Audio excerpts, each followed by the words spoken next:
আমরা এমন এক অভিভাবককে হারিয়েছি, যিনি ছিল আমাদের বাংলাদেশের মানুষের মুক্তির সূর্য।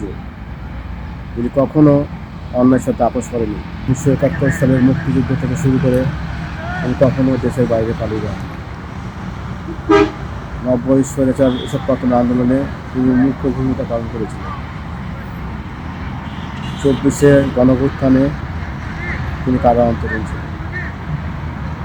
তিনি অল্প বয়সে স্বামী হারিয়েছেন, বৃদ্ধ বয়সে সন্তান হারিয়েছেন।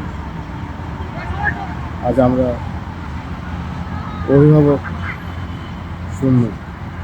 আমরা জানি না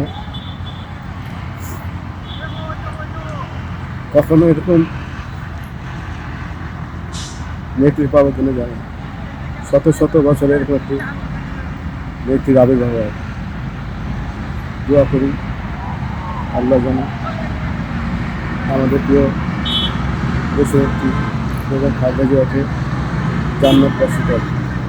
আপনারা সবাই বেগম খালেদা জিয়ার জন্য মন খুলে দোয়া করি, তিনি যেন জান্নাতবাসী হন।